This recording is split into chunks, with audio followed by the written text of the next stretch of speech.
The Perfect Hamburger, pages 25 to 32. Starting down here.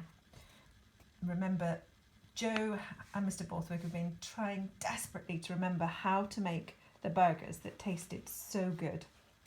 Joe racked his brains trying to remember the recipe.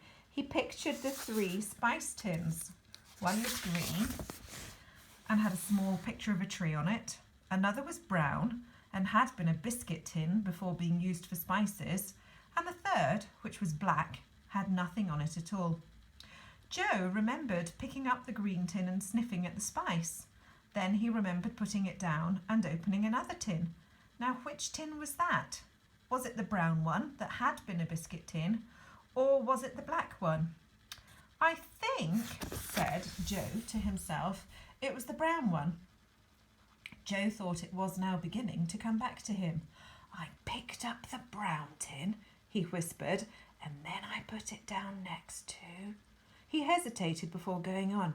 Yes, I put it down next to the black one, and then I took just a little pinch from the black tin. Joe felt a surge of excitement. He had now remembered one important thing. There was only a tiny bit of the contents of the black tin in those marvellous hamburgers. Now, Joe said, the next thing I did was to pick up a spoon. It was all coming back to him. In his mind, he had a clear picture of what had happened. Surely he could make no mistakes now. I picked up a spoon and took a spoonful from the green tin. Joe gave a shout of delight. He had now worked out exactly what he had done. Still muttering to himself, he found a pencil and a piece of paper and wrote down the recipe.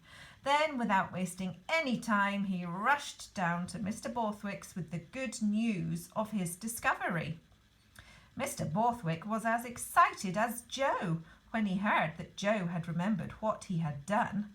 Joe quickly mixed the meat and onions, and then, under the watchful eye of Mr. Borthwick, he took a pinch of spice from the brown tin and one from the black tin.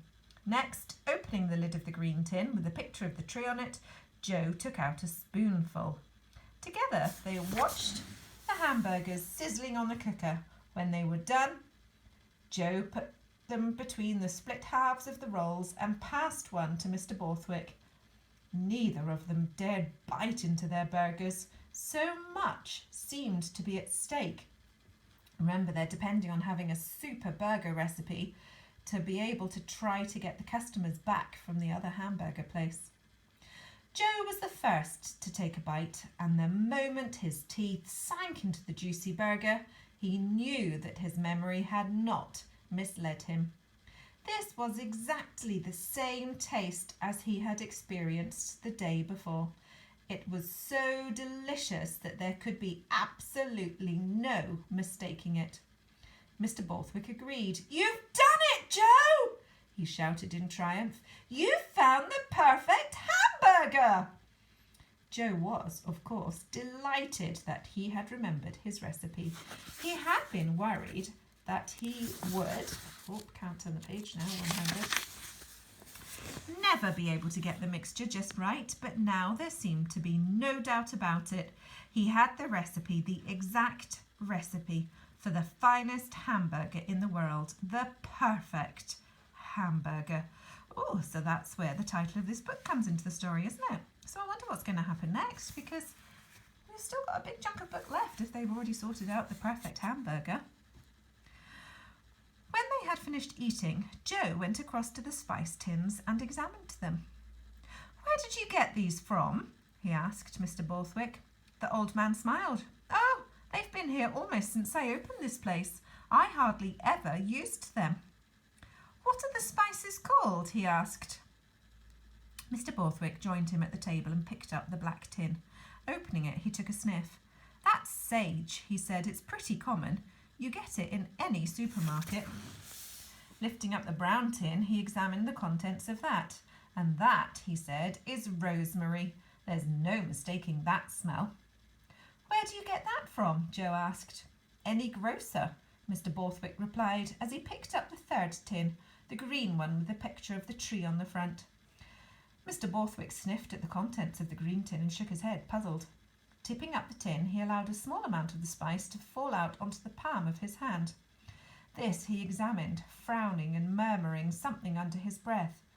"What is it?" Joe asked quickly. "What's it called?" Mr. Borthwick shook his head. "For the life of me, I just don't know," he said. "I can't remember where on earth I got it." Joe was now truly alarmed. "Doesn't the tin say anything?" he asked. "Can't we get some clue from that?" Mr. Borthwick looked the tin over. "Nothing at all," he said. "All that's there is a picture of a tree." So they've solved the recipe of the perfect hamburger, but it turns out that even for Joe and Mr. Borthwick, one of the ingredients is a complete mystery.